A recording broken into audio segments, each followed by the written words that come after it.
ГСП онлайн. Городские новости сейчас.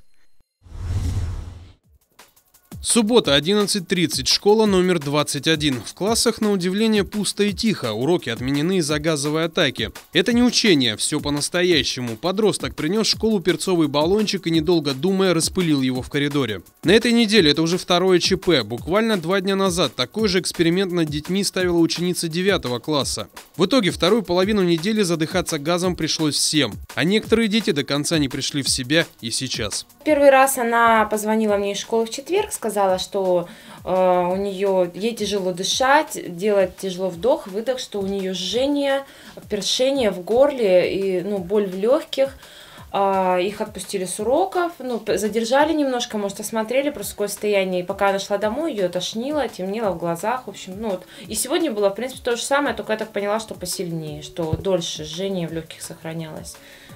И такие же симптомы были у многих детей, она говорила, у одноклассников и у многих детей. Кто был на том этаже вообще, было, по-моему, у какого-то класса было целиком. В школу оперативно вызвали скорую помощь, серьезных травм нет. Школьным хулиганам повезло, что в тот момент рядом не было ребят с аллергией или заболеваниями дыхательных путей. Иначе игры с перцовым баллончиком могли стоить кому-нибудь жизни. Как рассказывает расстроенный директор школы, для нее ЧП было просто шоком. С такими детскими шалостями она никогда не сталкивалась, и реагировать пришлось быстро. Сразу же, во-первых, была эвакуация, мы проветрили все помещения. То есть, с нашей точки зрения, мы сделали все возможное. Соответственно, вызвали МЧС, милицию.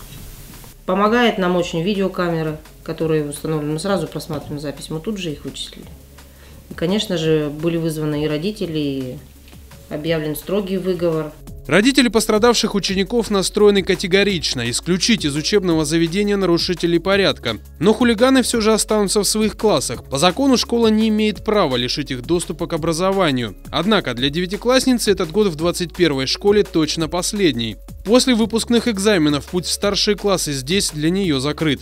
Оба подростка поставлены на учет в комиссии по делам несовершеннолетних. Правда, родителям пострадавших детей этого недостаточно. Некоторые из них хотят написать заявление в полицию.